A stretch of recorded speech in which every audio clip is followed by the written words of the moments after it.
ما زلنا مستمرين مع حضراتكم في يوم جديد وفي إطار الاحتفال بالمولد النبوي الشريف. كان ضروري ينورنا ويشرفنا فضيلة الشيخ أيمن عبد العال، إمام وخطيب بأوقاف الإسماعيلية. فضيلة الشيخ أهلا بحضرتك. أهلا وسهلا ومرحبا. كل سنة وحضرتك طيب وبخير وأنتم بخير وعافية وسلام. نتحدث مع حضرتك اليوم عن كل جوانب حياة النبي صلى الله عليه وسلم للاقتداء به وبتصرفاته تماشيا مع قول الله عز وجل. بسم الله الرحمن الرحيم. لقد كان لكم في رسول الله أسوة حسنة لمن كان يرجو الله واليوم الآخر وذكر الله كثيرا. صدق الله العظيم. عايزين نبدأ مع حضرتك بالمحور الأول والأهم، قصة ميلاد النبي صلى الله عليه وسلم وتغير الحياة بعد مجيئه. نعم، الحمد لله رب العالمين، الصلاة والسلام على أشرف المرسلين وعلى آله وأصحابه وأتباعه وأحبابه ومن سار على هديهم واستنى بسنتهم إلى يوم الدين. يعني أستاذنا الفاضل، ما أجمل أن يكون اللقاء عن سيدنا محمد صلى الله عليه وسلم. يعني من المتعة من الجمال أن نتحدث عن نبينا صلى الله عليه وسلم وعن جوانب العظمة في حياته. الذي يبحث عن جوانب العظمة في شخصية المصطفى صلى الله عليه وسلم أقول بمثابة من يبحث عن خاتم في صحراء شاسعة. فالنبي صلى الله عليه وسلم مهما تكلمنا عن حياته ومهما تكلمنا عن أخلاقه صلى الله عليه وسلم وعظيم شمائله، فكل ما نقوله مثابة قطرة من بحر لا ساحل له نقترف منها جميعا. نبينا صلى الله عليه وسلم تحدث بعد بعثته عن مولده الشريف وعن قصة حياته صلى الله عليه وسلم وبدئها، فقال صلى الله عليه وسلم كما روت كتب السير والتواريخ، قال: أنا دعوة أبي إبراهيم. سيدنا إبراهيم لما رفع القواعد هو سيدنا إسماعيل عليهما السلام قواعد البيت الحرام، قال: ربنا وابعث فيهم في هذا المكان مكة، ربنا وابعث فيهم رسولا منهم يتلو عليهم آياتك ويعلمهم الكتاب والحكمة ويزكيهم إنك أنت العزيز الحكيم.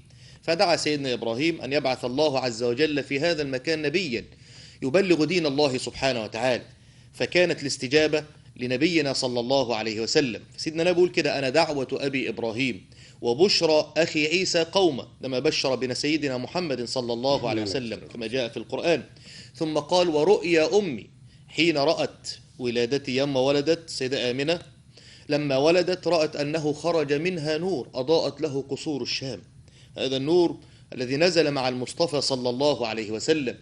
من الأعجب من ذلك لما ولد المصطفى صلى الله عليه وسلم كما تقول كتب السير، سيدنا عثمان بن أبي العاص واحد من أصحاب سيدنا النبي تقول: كنت حاضرة مشهد الولادة، فلما جاء السيدة آمنة المخاض رأيت أو جعلت أنظر فوقي فإذا النجوم تتدلى، نجوم السماء تنزل على البيت حتى خشيت أن تقع علي. سبحان الملك، نور النجوم اللي منورة السماء تنزل من السماء على البيت الذي ولد فيه المصطفى صلى الله عليه وسلم، حتى خفت أن تقع النجوم علي، ونظرت إلى البيت وإلى كل شيء في البيت فإذا هو نور بميلاد المصطفى صلى الله عليه وسلم. فلما نزل النبي صلى الله عليه وسلم نزل معه النور الذي أضاء البيت وأضاء الدار وأضاء مكة حتى وصل النور إلى قصور الشام. ولما ولد صلى الله عليه وسلم ارتج إيوان كسرى، مكان الملك اللي كان بيحكموا فيه ملوك فارس كان في بلاد العراق. لما ولد النبي صلى الله عليه وسلم ارتج اهتز هذا وسقطت منه 14 غرفة. تفضل حضرتك. فدي كله كانت إرهاصات وبدايات وبشارات لمولد المصطفى صلى الله عليه وسلم، حتى أن أمير الشعراء أحمد شوقي يصور هذا المشهد فيقول: تجلى مولد الهادي وعمت بشائره البوادي والقصابة، وأسدت للبرية بنت وهب يدا بيضاء طوقت الرقابة. لقد ولدته صلى الله عليه وسلم، لقد ولدته وهاجا منيرا كما تلد السماوات الشهابة، فقام على سماء البيت نورا يضيء جبال مكة والهضاب. أبا الزهراء قد جاوزت قدري بمدحك بيد أن لي انتسابا، فما عرف البلاغة ذو بيان إذا لم يتخذك له كتابا. مدحت المالكين فزدت قدرا وحين مدحتك اقتدت السحابة. فميلاد سيدنا النبي صلى الله عليه وسلم كما قال الله عز وجل نصا في القرآن: قد جاءكم من الله نور وكتاب مبين. قال المفسرون: والنور هو المصطفى صلى الله عليه وسلم الذي نور الله عز وجل به هذا الكون وأضاء به الظلمات التي كانت منتشرة على أرجاء هذه البسيطة. حبينا ننتقل في نفس النقطة ونتكلم أكثر عن دلائل وبشارات النبوية قبل مولده عليه السلام صلى الله عليه وسلم. طبعا كل الكتب السماوية بشرت بقدوم النبي صلى الله عليه وسلم، حتى إن الله عز وجل ذكر في في القرآن، ليس اجتهادا منا، في القرآن أن الله عز وجل أخذ الميثاق، العهد، على كل الأنبياء السابقين منذ آدم عليه السلام إلى سيدنا عيسى عليه وعلى نبينا الصلاة والسلام. أخذ على كل نبي من الأنبياء ميثاقا وعهدا أنه إذا خرج أو إن خرج محمد صلى الله عليه وسلم وأنتم بين قومكم تتركوا شريعتكم وملتكم وتؤمنون بمحمد صلى الله عليه وسلم وتتبعونه. قال تعالى: وإذ أخذ الله ميثاق النبيين لما آتيتكم من كتاب وحكمة ثم جاءكم رسول، هو النبي صلى الله عليه وسلم، مصدق لما معكم لتؤمنن به ولتنصرنه. يعني رب عهد على كل الأنبياء إن لو سيدنا النبي صلى الله عليه وسلم ظهر في الفترة التي جاءوا فيها يتركوا ملتهم وشريعتهم التي أمرهم الله عز وجل بها ثم يتبعونه. هذا النص قاله النبي صلى الله عليه وسلم سيدنا عمر بن الخطاب، قال: يا عمر والذي نفسي بيده لو كان موسى بن عمران حيا ما وسعه إلا أن يتبعني. فكل الكتب السماوية بشرت بقدوم المصطفى صلى الله عليه وسلم، بل كل الكهنة في قبل قدومه صلى الله عليه وسلم بشروا بذلك. بل يعني النبي صلى الله عليه وسلم ولادته كانت عام الفيل. عام الفيل دي لما أبرهة صمم أن يهدم بيت الله عز وجل. بيت الله عز وجل دي كان شرف مكة، شرف يعني الناس كلهم، بيت الحرام، فقرر إبرهة أن يهدم هذا البيت. فكان ديت لما ربنا سبحانه وتعالى حمى بيته الحرام من هذا الجبار العنيد، كانت ديت بداية وبصيص نور للنبي صلى الله عليه وسلم أن في رسول قادم، وأن الله عز وجل سيحيي به هذه الملة في هذه الأزمنة. فكانت هذه من الإرهاصات التي سبقت ميلاد المصطفى صلى الله عليه وسلم. إن سيدنا النبي يقول: إني لأعلم حجرا بمكة كان يسلم علي قبل النبوة. حديث البخاري، حجر في مكة قبل ما النبي صلى الله عليه وسلم يوحى إليه كان يسلم على النبي صلى الله عليه وسلم يقول: السلام عليك يا رسول الله. فكل المؤشرات وكل الشواهد كانت تدل على قدوم نبي صلى الله عليه وسلم. يعني التوراة، سيدنا عبد الله بن عمرو بن العاص، حديث البخاري، قال له عطاء أحد التابعين: أخبرني بصفة النبي صلى الله عليه وسلم في التوراة. النبي صلى الله عليه وسلم بشر به في التوراة، كان شكل الكلام عنه إزاي؟ قال: والله إنه لموصوف في التوراة ببعض صفته في القرآن.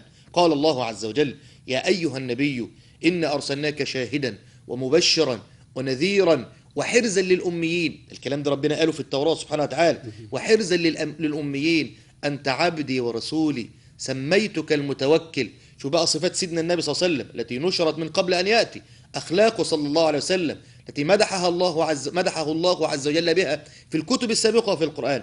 قال: أنت عبدي ورسولي سميتك المتوكل، ليس بفظ ولا غليظ ولا صخاب في الأسواق، الأصوات المرتفعة وبتاع المشاكل، ولا تقابل السيئة بالسيئة، ولكن تعفو وتصفح، ولن يقبضك الله عز وجل حتى يقيم بك الملة العوجاء بأن يفتح بك آذانا صما وأعينا عميا وقلوبا غلفا بأن يقولوا لا إله إلا الله. كل هذه بشارات ودلالات قبل مجيء المصطفى صلى الله عليه وسلم دلت على أن هناك نبي سيبعث في آخر الزمان يخرج الله عز وجل به الناس من الظلمات إلى النور، ومن الضلال إلى الهدى، ومن الباطل إلى الحق، وكان هذا نبينا صلى الله عليه وسلم. ننتقل بعد كده للمحور القادم وهو موضوع هام وهنستفيد فيه أكثر في الكلام، ولكن نبدأ سريعا بزواج النبي صلى الله عليه وسلم وأبرز دلائل النبوة. نعم.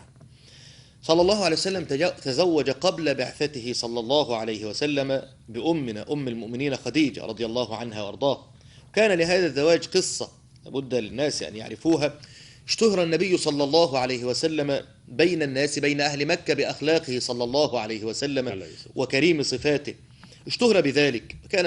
كانت خديجة رضي الله عنها وأرضاها معها من المال ما تستأجر به الرجال يتاجرون فيه، كان صاحبة مال وصاحبة ثراء، سيدة وإلى بلاد اليمن يتاجرون في هذه الأموال. فسمعت عن أخلاق النبي صلى الله عليه وسلم، عن صدقه وعن أمانته قبل أن تفكر في الزواج منه، فقررت أن تبعثه أو أن تستأجره بمالها في أن يتاجر فيه صلى الله عليه وسلم. وأرسلت معه عبدها ميسرة، عبد بتاعها كان اسمه ميسرة، أرسلته مع النبي صلى الله عليه وسلم. وذهب النبي صلى الله عليه وسلم يتاجر مالها، وأكرمه الله عز وجل بالربح العظيم.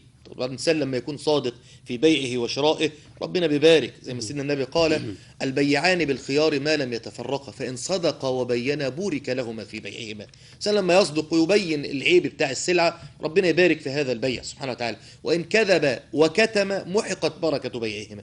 فسيدنا النبي كان صادق صلى الله عليه وسلم وكان أمين في بيعه وشرائه، فذاك نمى مال خديجة من هذه الرحلة تقدر حضرتك، ورجح بالربح الكثير. ولما رجع النبي صلى الله عليه وسلم علمت خديجة بعقلها، كان عقلها كبير، امرأة تزن يعني عقول كثير من أهل زماننا، فكان عقلها كبير. فلما رجع النبي صلى الله عليه وسلم علمت أن النبي صلى الله عليه وسلم رجل مبارك، لأن ما شافتش الربح ده قبل كده، فاتش البركة، سيبك الربح كمان، البركة الذي نزل أو البركة التي نزلت في المال لم ترها من قبل في مالها. فعلمت أن النبي صلى الله عليه وسلم شخصية فريدة، شخصية يعني لا يقاس عليه، في حاجة غريبة بالنسبة للشخص هذا لسيدنا النبي صلى الله عليه وسلم. فحدثت إحدى صديقاتها عن هذه الأخلاق التي رأتها أو سمعتها لما ميسرة جه وأخبرها عن أخلاق سيدنا النبي، عجبت، لم تسمع هذا من قبل. فأخبرت إحدى صديقاتها عن أخلاق النبي صلى الله عليه وسلم وعن الربح العظيم الذي ساقه الله عز وجل على يديه. فقالت: والله يعني هذا رجل لا يترك، ما إنها كانت تكبره، وكان عرض عليها الزواج قبل ذلك، يعني بعد زواج رجلين قبل النبي صلى الله عليه وسلم، وبعد ذلك امتنعت عن الزواج كلمة واحدة، فعرض عليها زوج من أشراف مكة، كبار مكة، الناس الأثرياء السادة اللي معهم الفلوس، خد بالك حضرتك، عرضوا عليها الزواج مرة واثنين وثلاثة، رفضت، حتى كانت تلقب بالطاهرة رضي الله عنها وارضاها، فرفضت الزواج من أي حد وامتنعت عن الزواج، وجلست على أولادها من أزواجها السابقين. لكن لما سمعت عن النبي صلى الله عليه وسلم ورأت من أخلاقه صلى الله عليه وسلم قررت أو تمنت أن تتزوجه. ولكن من يفاتح النبي صلى الله عليه وسلم، والأصل أن الرجل هو الذي يخطب، هو الذي يتقدم للمرأة، ولكن هذه امرأة عاقلة لما علم ذلك أخبرت صديقاتها وأرسلتها إلى النبي صلى الله عليه وسلم لتخبره بما وقع في قلب أم المؤمنين خديجة من حب للنبي صلى الله عليه وسلم. طبعا راحت لسيدنا النبي صلى الله عليه وسلم، أخبرت سيدنا النبي. طبعا سيدنا النبي صلى الله عليه وسلم أيضا صلى الله عليه وسلم يعني لم يكن متخيلا ان برضو هذه الست يعني صلى الله عليه وسلم هذه المرأة ايضا تعرض على سيدنا النبي صلى الله عليه وسلم الزواج، لان طبعا امرأة شريفة كبيرة، وسيدنا النبي صلى الله عليه وسلم كان قليل ذات اليد في هذه الآونة في هذه الفترة. فهذا امر يعني لسيدنا النبي كان مجرد استغراب برضو، وامر محط يعني انتباه من سيدنا النبي صلى الله عليه وسلم. لكن قدر الله عز وجل هذا الزواج، وتزوجت من النبي صلى الله عليه وسلم، ووفرت للمصطفى صلى الله عليه وسلم. انت عارف بداية البعثة كانت بداية صعبة على سيدنا النبي، حاربه قومه وأذوه، حتى لما نزل الوحي على النبي صلى الله عليه وسلم وهو في غار حراء صلى الله عليه وسلم، وجاءه جبرائيل وقال: اقرأ، قال: ما أنا بقارئ، اقرأ ما أنا بقارئ، اقرأ ما أنا بقارئ، حتى قال: اقرأ باسم ربك الذي خلق. فرجع إلى السيدة خديجة قال: والله يا خديجة لقد خشيت على نفسي، أنا خفت أن أنا أموت. يعني وصل الأمر بالنبي صلى الله عليه وسلم من الخوف، والملك شاف ملك سد ما بين الأفق 600 جناح سيدنا جبريل، أمر مهول عظيم، وسيدنا النبي أمي لا يقرأ ولا يكتب، ويقول له: اقرأ، ويقول له: ما أنا بقارئ. ربنا بيقول: وما كنت تتلو من قبله من كتاب ولا تخطه بيمينك، لا انت بتقرأ ولا بتكتب. ويأتي إليه الملك ويقول له ذلك. فسيدنا النبي صلى الله عليه وسلم قلق على نفسه وخاف جدا، فذهب إلى أم المؤمنين عائشة. شوف البيت لما يكون يعني بيت مستقر، يكون فيه ست عاقلة تراعي زوجها، تلاقي ربنا سبحانه وتعالى ينعم على هذا البيت بأجود النعم سبحانه وتعالى. فذهب إليها، فلما دخل عليها صلى الله عليه وسلم قال: والله لقد خشيت على نفسي. قالت: كلا، والله لا يخزيك الله أبدا، انت مش أهل ان ربنا يخزيك، لا، ده ربنا سبحانه وتعالى سيرفع قدرك في الدنيا والآخرة، كلا والله لا يخزيك الله أبدا. طب لماذا؟ بما تنبأت بذلك؟ طبعا هو لسه لم ينزل قرآن ولم تنزل سنة ولا وحي، وهي بتقسم بالله أن الله عز وجل لن يخذل نبيه صلى الله عليه وسلم.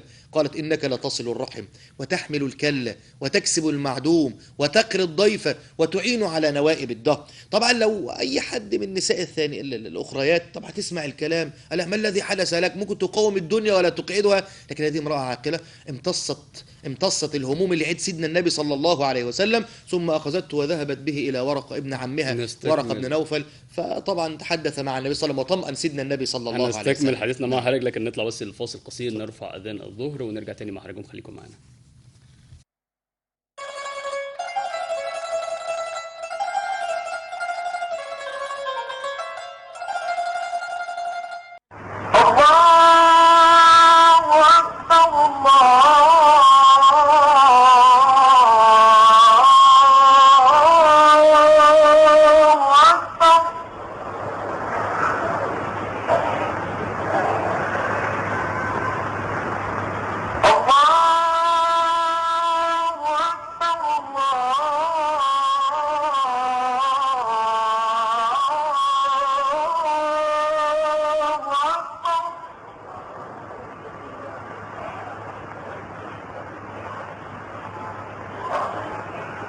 أن لا إله إلا الله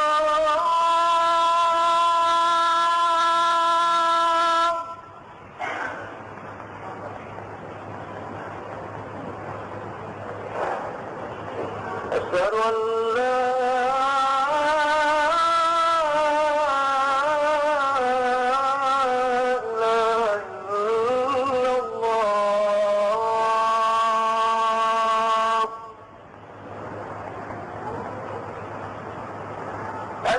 أشهد أن محمدا رسول الله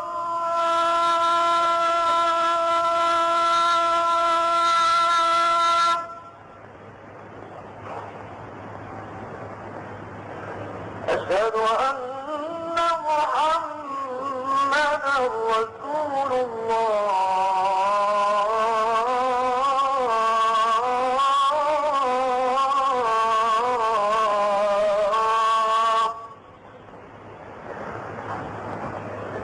حي على الصلاة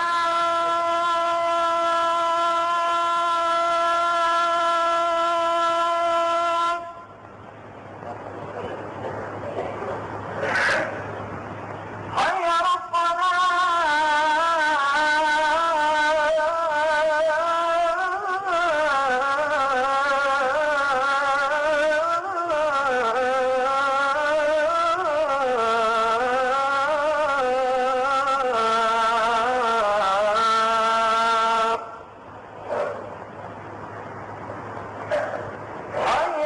الفلاح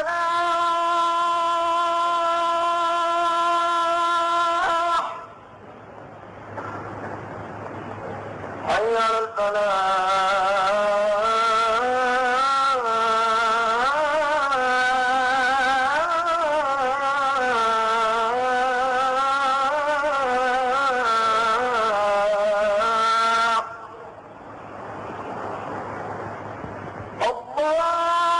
الله أكبر الله أكبر لا إله إلا الله اللهم رب هذه الدعوة التامة والصلاة القائمة آت سيدنا محمدا الوسيلة والفضيلة والدرجة الرفيعة وابعثه اللهم المقام المحمود الذي وعدته وصلى الله وسلم على سيدنا مولانا محمد وعلى آله وصحبه أجمعين.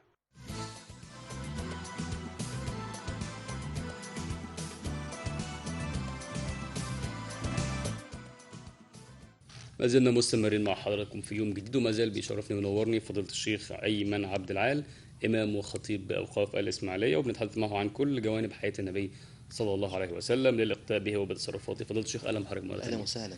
ما زلنا مستمرين في الجزئية الهامة جدا وهي حياة النبي الزوجية والأسرية. نعم. هي أيضا صورة إنسانية للحياة الزوجية وللكيفية التي كان يواجه بها النبي الكريم صلى الله عليه وسلم مواقف زوجاته بما تحمله من غيرة أو مشاكل لا يخلو منها كل بيت. قال رسول الكريم صلى الله عليه وسلم: خيركم خيركم لأهله وأنا خيركم لأهلي. فلو اتكلمنا عن حسن معاشرة الرسول لزوجته ممكن نقول إيه؟ نعم.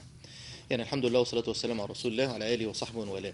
هذا الجانب المشرق في حياة النبي صلى الله عليه وسلم، جانب الأخلاق، لا سيما مع أهل بيته صلى الله عليه وسلم، مع زوجاته، مع بناته، مع أولاده، مع أحفاده صلى الله عليه وسلم. ضرب أروع الأمثلة في كيفية التعامل، وهو الذي قال صلى الله عليه وسلم هذا الحديث الذي ذكرته متفضلا: خيركم خيركم لأهله وأنا خيركم لأهلي. فجعل المقياس الحقيقي الذي نقيس به أخلاق الرجل أن ننظر إلى تعاملاته في بيته مع زوجاته مع أولاده. بعض الناس ربما يتجمل للناس في خارج البيت بجميل الصفات والابتسامة العريضة، ولكن إذا دخل على أهل بيته خيم عليهم الكآبة والحزن. وهذا طبعا ليس مقياسا في شريعة النبي صلى الله عليه وسلم وعند النبي صلى الله عليه وسلم لأخلاق الرجل، إنما تقاس أخلاق الرجال بأحوالهم ومعاملتهم في بيوتهم. النبي صلى الله عليه وسلم هذا البيت الطاهر المبارك تواردت بعد موت سيدنا النبي صلى الله عليه وسلم أسئلة على السيدة عائشة. طب ما حدش هيحكي لنا، لا أحد يحكي لنا كيفية تعامل النبي صلى الله عليه وسلم لأزواجه مثل أمهات المؤمنين الذين عاشوا مع النبي صلى الله عليه وسلم. فيأتي أسئلة من التابعين لأم المؤمنين عائشة رضي الله عنها وارضاها، يقولون: يا أم المؤمنين، ماذا كان يصنع النبي صلى الله عليه وسلم إذا خلا في بيته؟ لما سيدنا النبي صلى الله عليه وسلم هذه الشخصية العظيمة العامة التي مشغولة بأعباء أمة، هم شايفين سيدنا النبي بره وعارفين صفات سيدنا النبي صلى الله عليه وسلم بره، فجوه البيت ما شافوش، فسألوا السيدة عائشة رضي الله عنها: ماذا كان يصنع النبي صلى الله عليه وسلم إذا خلا في بيته، إذا كان مع نسائه؟ تقول رضي الله عنها وأرضاها: كان رسول الله ألين الناس صلى الله عليه وسلم في البيت، ألين الناس وأكرم الناس، كان رجلا من رجالكم زي أي حد، إلا أنه كان ضحاكا بساما. جوه البيت الابتسامة صلى الله عليه وسلم التي يمتص بها غيرة زوجاته كما تفضلت، ومشاكل البيت التي لا يخلو منها بيت، حتى بيت سيدنا النبي صلى الله عليه وسلم. كان ضحاكا بساما وكان في مهنة أهله صلى الله عليه وسلم. وأنا أقول دائما، يعني السيدة عائشة تقول كان في مهنة أهله، يعني سيدنا النبي صلى الله عليه وسلم كان بيساعد السيدة عائشة والسيدة حفصة والسيدة صفية وكل زوجاته على أعباء البيوت، مع إن بيت سيدنا النبي كان يعني محدود المساحة صلى الله عليه وسلم. يعني السيدة عائشة نفسها بتقول: لما كان سيدنا النبي يصلي من الليل كنت بنام في القبلة بتاعته من ضيق الحجرة. سيدنا النبي صلى الله عليه وسلم بيصلي وهي مد رجلها في قبلة سيدنا النبي في مكان سجوده، فإذا سجد النبي غمزني صلى الله عليه وسلم فقبضت رجلي، وإذا قام من السجود بسطتها، فمن ضيق الحجرة. ومع ذلك صلى الله عليه وسلم كان يخدم أهله صلى الله عليه وسلم وكان في مهنته. فالقضية مش قضية تعب، لا، القضية النبي صلى الله عليه وسلم بيعطي إشارة صلى الله عليه وسلم أن حب الزوجات في قلب النبي صلى الله عليه وسلم وأنه في خدمة أهله. وبعلمنا احنا كأفراد كمسلمين كأفراد لهذه الأمة أن نعتني بمثل هذه الأمور. ومش يعني لم يكتفي بذلك صلى الله عليه وسلم، بل المشاكل يعني التي يعني بعض الرجال عندنا يقوم لها الدنيا ولا يقعدها، كان سيدنا النبي صلى الله عليه وسلم بيحلها بابتسامة بكلمة طيبة صلى الله عليه وسلم. يعني لما أحد زوجات سيدنا النبي ترسل لسيدنا النبي طعام في صحيفة رضي الله في نوبة عائشة، في يوم عائشة وليلة عائشة، تقعد بال حضرتك، وعندي النبي صلى الله عليه وسلم ضيوف من الصحابة، في مجموعة من الصحابة قاعدين مع سيدنا النبي صلى الله عليه وسلم، فأحد الزوجات بعت لسيدنا النبي طعام صلى الله عليه وسلم، فغارت السيدة عائشة ازاي دي تيجي في ليلتها وفي نوبتها، مسكت الصحيفة كسرت الإناء اللي في الطعام والشراب أمام الناس كلهم، الضيوف اللي قاعدين مع سيدنا النبي صلى الله عليه وسلم. طبعا دي منظر لو حدث مع واحد منا الدنيا تقوم ولا تقعد، لكن سيدنا النبي صلى الله عليه وسلم لما الطعام من على الأرض وجمع الكسر بتاعت الإناء الذي كسر صلى الله عليه وسلم وقال: غارت أمكم. كل جمال وكل أدب صلى الله عليه وسلم، أمكم غارت، ما دي أم المؤمنين السيدة عائشة رضي الله عنها وأرضاها. ثم قال: يا عائشة هاتي إناء ما كان هذا الذي كسرتيه، وقال صلى الله عليه وسلم: إناء بإناء وطعام بطعام. حل المشكلة صلى الله عليه وسلم. بيدخل سيدنا النبي صلى الله عليه وسلم مرة على السيدة صفية بنت حيي بن أخطب. السيدة صفية كانت ابنة رجل يهودي تفضل حضرتك، ومات على يهوديته، فتزوجها النبي صلى الله عليه وسلم، فدخل عليها يوم فوجدها تبكي رضي الله عنها وارضاها، فقال: ما يبكيك يا صفية؟ ما الذي يبكيك؟ قالت: يا رسول الله، حفصة أم المؤمنين زوجة سيدنا النبي صلى الله عليه وسلم ابنة الفاروق سيدنا عمر رضي الله عنه وارضاه، قالت: إنك ابنة يهودي. بتعيرها، تعرف بقى شغل النساء والضرائر وما شابه ذلك، فبتعير السيدة صفية، كانت جميلة السيدة صفية، فمن باب التنقيص يعني. فسيدنا النبي صلى الله عليه وسلم قال: تعال أنا فهمك، تعيط لماذا تبكي؟ لا تبكي، والله إنك لابنة نبي. كانت من نسل سيدنا هارون أخو سيدنا موسى عليه السلام. شوف الجمال، شوف تطيب الخواطر وجبرها. قال: والله إنك لابنة نبي، وإن عمك لنبي سيدنا موسى أخو سيدنا هارون عليهما السلام، وإنك لتحت نبي، وزوجك نبي، فبما تفتخر عليك حفصة. تفتخر ايه؟ ده بنت واحد من عموم الناس، اما انت من نسل نبي وعمك نبي وزوجك نبي. ثم انصرف النبي صلى الله عليه وسلم الى حفصه، طبعا مش مشكله بقى، اول مشكله صلى الله عليه وسلم قال: اتق الله يا حفصه، هذه امور لا تنبغي. والسيده عائشه رضي الله عنها وارضاها لما كانت بتشير قال: حسبك من صفيه، يعني تعيير برضه، بتشير بس ما تكلمتش، تنتقص من قدرها، انها قصيره، يعني امراه قصيره والرجال يحبون الطول، فقالت: حسبك انها قصيره. فقال النبي صلى الله عليه وسلم: والله لقد قلت كلمه معناها اشاره فقط، لو مزجت بماء البحر لمزجت، لو دخلت على مية البحر الصالحة لأفسدتها.